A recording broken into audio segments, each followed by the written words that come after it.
Advance tax भी मैंने government ने बोला कि मुझे 15% इस डेट को चाहिए, 45% मुझे इस डेट को चाहिए, 75% मुझे इस डेट को चाहिए, या 100% मुझे इस डेट को इंटरेस्ट चाहिए, but the person has default in such a case, the government has an authority to charge you an interest. Section 230 भी हमारा ये बोलता है सर कि अगर आपने कोई भी इंटरेस्ट अगर non payment of advance tax करा है तो उस केस में आपको इंटरेस्ट देना होगा। Hello everyone, I welcome you all on CA ground and this is Mohinder. I hope कि आप सब बढ़िया ही होंगे।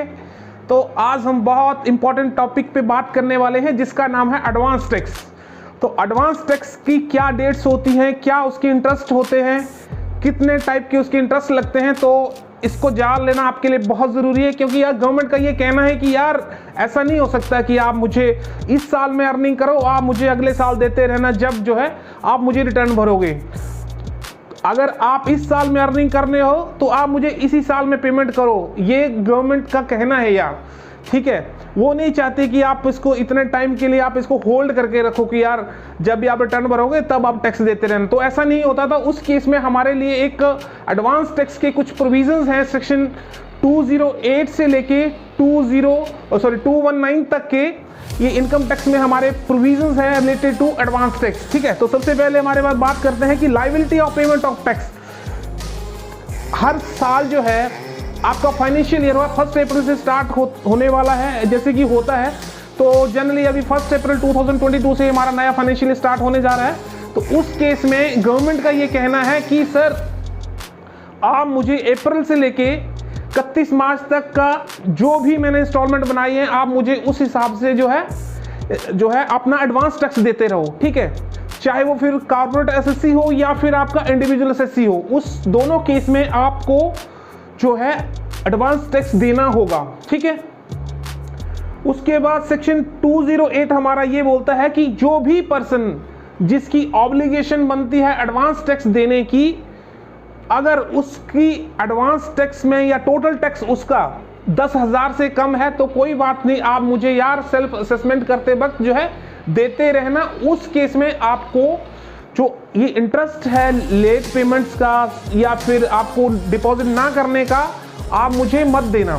सेक्शन 234B जो है हमारा एडवांस टैक्स को नॉन पेमेंट के चार्ज करता है और जिसका इंटरेस्ट होता है 1% पर मंथ का। ठीक है, तो अगर आपकी लायबिलिटी 10,000 से कम है तो उस केस में आपको एडवांस टैक्स देने की जरूरत नहीं है। सेकंड केस ये बोलता है कि सर अगर आप सीनियर सिटीजन हैं और आपकी पैसिव इनकम है, लाइक इंटरेस्ट है, रेंट है, उस केस में भी जो बर्डन है वो सीनियर सिटीजन से हटा लिया गया है। ठीक है, उनको जो है एडवांस टैक्स देने की जरूरत नहीं है कि सर उसके लिए क्या कंडीशन है। एक तो आपकी बिजनेस इनकम नहीं होनी चाहिए, सेकंड की आपकी एज जो है 60 से अबव होनी चाहिए। उस केस में आपको कोई भी एडवांस टैक्स देने की जरूरत नहीं है। ओके, उसके बाद अगला हमारा पॉइंट्स आता है कि हम इसकी कंप्यूटेशन कैसे करेंगे। सर एडवांस टैक्स की कंप्यूटेशन कैसे करेंगे? तो सर ऐसा है, कंप्यूटेशन कैलकुलेट करने के लिए कोई स्पेसिफिक फॉर्मूला नहीं है, बट आपको जो है एक एस्टीमेट जो है रेडी करना होता है। और आपका डिपार्टमेंट या असेसिंग ऑफिसर आपको ये नहीं बोलता कि आप मुझे सबमिट करो कि भाई ये मेरा स्टेटमेंट है, ये एस्टीमेट का स्टेटमेंट है, लेकिन सम केसेस में वो इशू कर सकता है कि ये आप मुझे जो अपना एस्टीमेट सबमिट करो। ठीक है, अगर असेसिंग ऑफिसर को ये लगता है कि आपका एडवांस टैक्स बनेगा बिकॉज आपने अर्लियर ईयर्स में कुछ ऐसे जो रिटर्न्स भरी हैं जो हैवी रिटर्न्स हैं, तो उस केस में वो आपको जो है सेक्शन 2103 के अंडर जो है आपको ऑर्डर पास कर सकता है कि सर आप जो है एडवांस टैक्स की इंस्टॉलमेंट जो है दे दीजिए। ठीक है, लेकिन अगर उसको नहीं लगता है कि इसको उनके हिसाब से नहीं है, वो आपको नहीं इशू करेगा। उसको अपने अकॉर्डिंग ही उसकी कैलकुलेशन करनी होगी और उस केस में आपको एडवांस टैक्स की इंस्टॉलमेंट देनी होगी। ठीक है, उसके बाद क्या कहता है,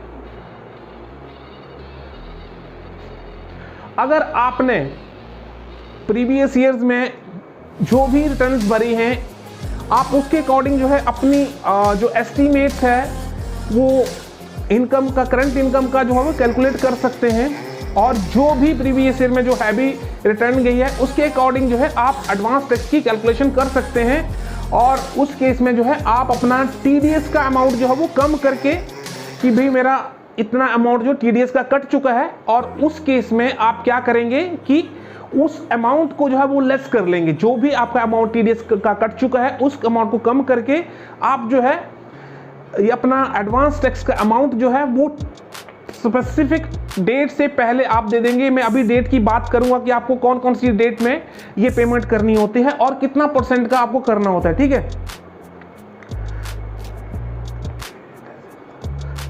अगर आपको असेसिंग ऑफिसर से कोई ऑर्डर आता है कि सर आपका ये एडवांस टैक्स बनता है, अगर उसको लगता है, definitely he will send you, अगर उसको लगता है कि सर आपको एडवांस टैक्स का जो है नोटिस जो है, सॉरी ऑर्डर जो है वो दे देना चाहिए, उस केस में वो आपको भेज देता कि सर आप जो है एडवांस टैक्स का इंस्टॉलमेंट जो है पे कर दीजिए।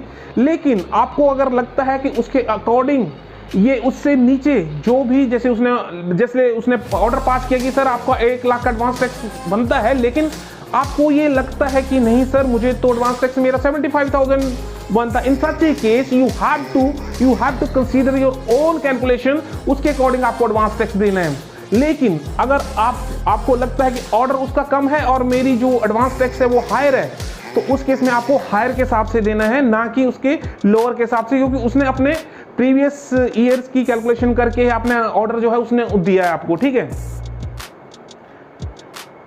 एज आई टोल्ड यू कि आपको टीडीएस का अमाउंट जो है वो रिड्यूस कर लेना है, thereafter you have to deposit your advance tax on the specific given date.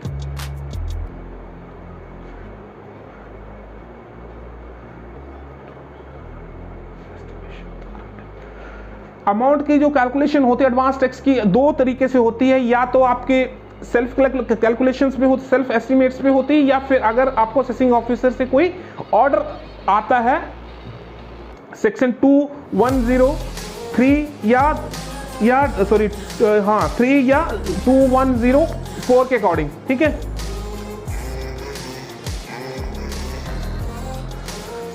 उसके सबसे बड़ी क्वेश्चन ये आता है कि सर आपकी इंस्टॉलमेंट क्या होगी। कॉर्पोरेट एसएससी और नॉन कॉर्पोरेट एसएससी के लिए dates are similar, percentage is similar, okay.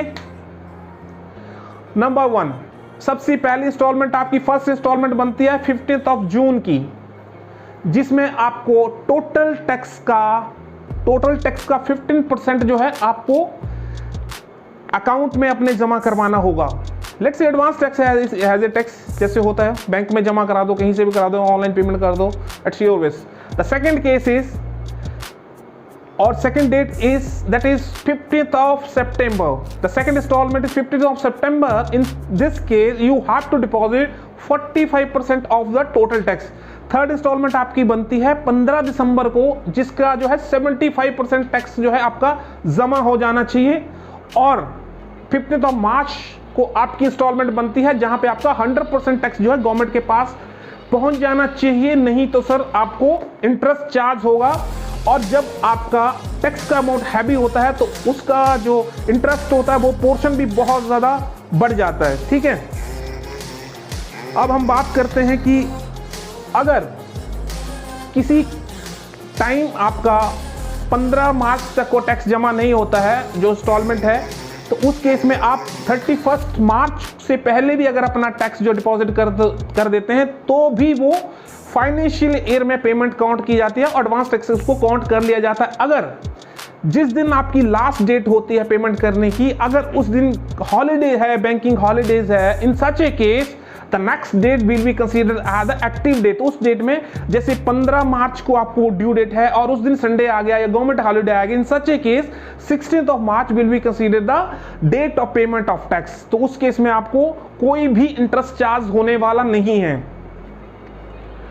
उसके बाद एडवांस टैक्स की जो पेमेंट की डेट है, जहां पे आपकी प्रेजम्प्टेड इनकम होती है, प्रेजम्प्टेड इनकम सेक्शन 44 AD और ADA1 के बारे में अगर आपने सुना है तो ठीक है, नहीं तो हमारे एक नेक्स्ट वीडियो में आपको ये चीज़ देखने को मिलेगी। उस केस में क्या है कि आपको प्रिजम्प्टिव इनकम होती है सर कि आपको साल में भाई आपने 1 लाख का बिजनेस किया, उसके हिसाब से मुझे 8% दे दो। Let's take an example, I am just taking a रफली आइडिया। उसमें कह रहा है कि मुझे को 8% जो है टैक्स दे दो। उस केस में आपको क्या करना है, उस केस में आपकी एक लास्ट इंस्टॉलमेंट जाएगी, only 1 instalment, that is on 15th of March. अगर उस केस में भी आप 31 मार्च तक कोई भी अमाउंट जमा करा देते हैं तो भी वो एडवांस टैक्स काउंट होगा, ठीक है। उस केस में आपको कोई भी 1, 2, 3 इंस्टॉलमेंट बनाने की जरूरत नहीं है, पर याद रखना कि ये सिर्फ प्रिजम्प्टेड जो केसेस हैं उस केस के लिए है। उसके बाद हमारे पास क्वेश्चन आता है credit for the advance tax.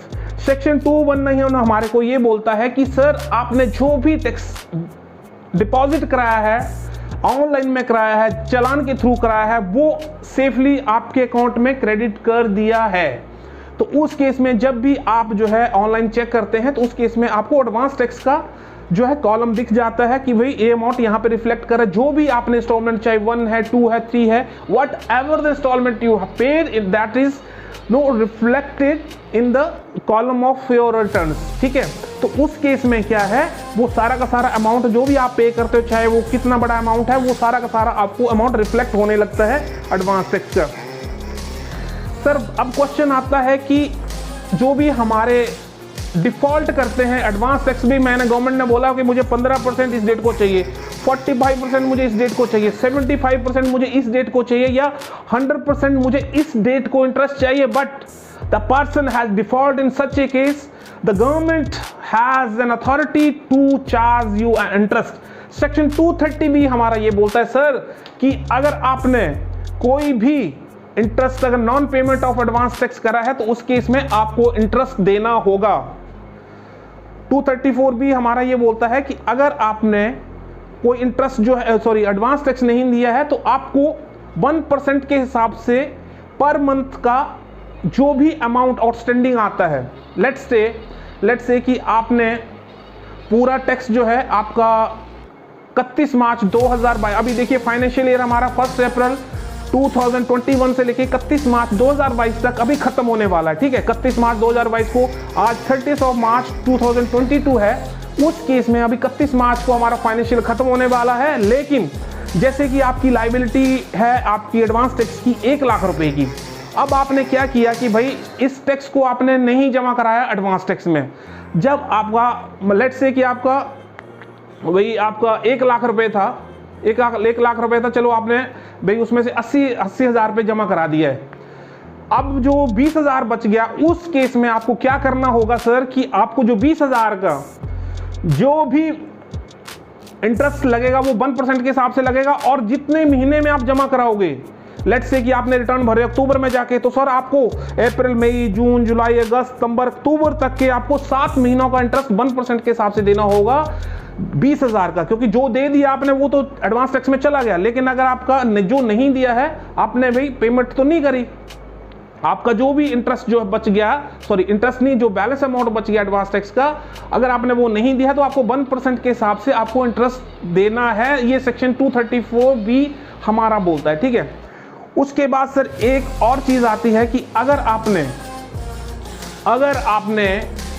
जो भी टोटल टैक्स था उसका अगर 90% अगर आपने दे दिया है तो उस केस में भी आपको ये माना जाएगा कि 234B का जो इंटरेस्ट है वो आपके ऊपर एप्लीकेबल नहीं होगा, आपको ये इग्नोर कर दिया जाएगा। ये मान लिया जाता है कि आपने एडवांस टैक्स जो है वो पे कर दिया है, ठीक है। एक और केस है कि जब आपका फर्स्ट इंस्टॉलमेंट का 15% है और सेकंड इंस्टॉलमेंट का 45% है, तो उस केस में अगर आपको 12% और 36% भी अगर होता है तो उसको भी हम लोग, इन दो केसेस को भी जो डिपार्टमेंट है वो ये बोलता है कि आपका एडवांस टैक्स जो है वो ठीक तरह से गया हुआ है उस केस में। लेकिन अगर वो 90% से अगर कम है, मतलब 90% से कम है, तो उस केस में आपको क्या होगा, उस एडवांस टैक्स का इंस्टॉलमेंट जो है देना ही पड़ेगा और उसके ऊपर इंटरेस्ट आपको चार्ज होगा। लेकिन जो दो केसेस मैंने आपको बताया उसमें अगर 15% की जगह 12% होगा और 45% की जगह 36% है, तो भी ये कंसीडर कर लिया जाता है कि आपने जो है टैक्स है वो एडवांस टैक्स दे दिया है, लेकिन बाकी इंस्टॉलमेंट का 75 और 100% वैसे ही रहेगा, ठीक है।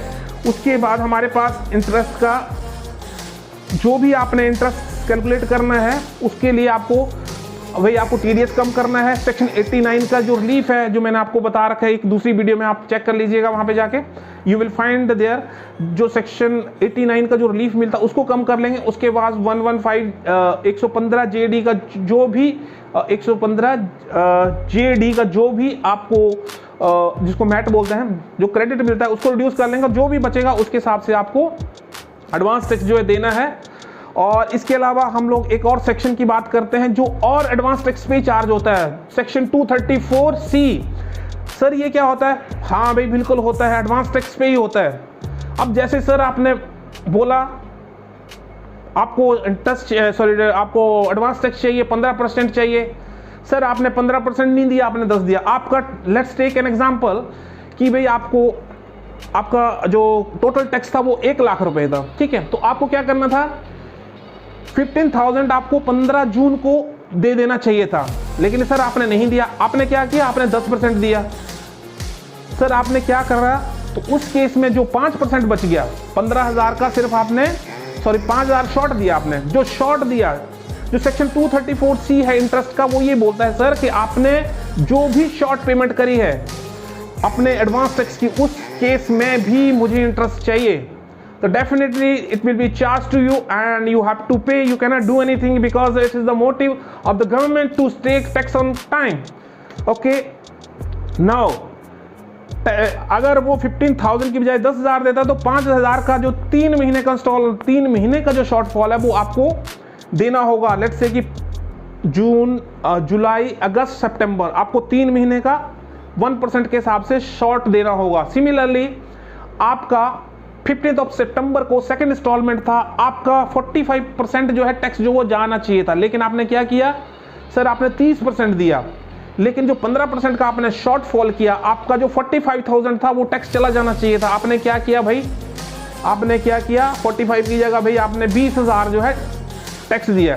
तो आपने क्या करना है, जो पहले है, लेट्स से कि 45,000 बनता है आपका, तो उसमें से जो फर्स्ट इंस्टॉलमेंट का है वो कम कर देना आपने, ठीक है। अगर जैसे 1 लाख, जैसे मैंने आपको बताया कि जैसे आपको 1 लाख का जो आपका टैक्स बनता है, उसमें 15,000 का फर्स्ट इंस्टॉलमेंट का जो है और सेकंड इंस्टॉलमेंट में आपको 45 तक का टैक्स गवर्नमेंट के पास पहुंच जाना चाहिए था। उसमें से 45,000 में 15,000 तो पहले इंस्टॉलमेंट में चला, वो आप कम कर लोगे, उसमें 30,000 बच गया। 30,000 में से सिर्फ आपने जो है 20,000 दिया सेकंड इंस्टॉलमेंट में, तो आपका जो 10,000 बच गया, उसमें भी आपको 3 महीने का कौन सा इंटरेस्ट होगा भाई, अक्टूबर, नवंबर, दिसंबर, 3 महीने का ये होगा। तो इस तरह से 3-3 महीने का जो भी आपने शॉर्टफॉल करा है, उस 3-3 महीने का आपको जो है शॉर्टफॉल का जो भी आपने शॉर्टफॉल करा है उसका इंटरेस्ट देना होगा। हम इसको बहुत ही बढ़िया एक नेक्स्ट वीडियो में कवर करेंगे, जिसमें क्या कुछ सेक्शन 234 और बी और 234C के बारे में बात करेंगे। 234(1) के बारे में, 234A के बारे में हम ऑलरेडी डिस्कस कर चुके हैं, जिसमें सेक्शन 139 के अकॉर्डिंग जो है 1 के अकॉर्डिंग आपको टाइम से अगर रिटर्न नहीं भरते हैं तो उसके अकॉर्डिंग आपको इंटरेस्ट देना होता है। और इन दोनों सेक्शन को भी हम लोग कवर करेंगे। 234B और 234C बहुत ही इंपॉर्टेंट है। अगर आपको इंटरेस्ट से बचना है सर, तो आपको टाइमली जो है एडवांस टैक्स जो देना होगा गवर्नमेंट को। अगर नहीं दे सकते हो तो फिर आपको जो है जितने भी महीने का आप डिले करते जाओगे, आपको उसके ऊपर इंटरेस्ट जो है देना होगा। बट 234C का सेक्शन का क्या है, वो आपको 31 मार्च में उसका जो है लिमिट हो जाती है, उसके बाद उसका इंटरेस्ट नहीं लग जाता। उसके बाद 234B जो है स्टार्ट हो जाता है, जितना डिले होता है।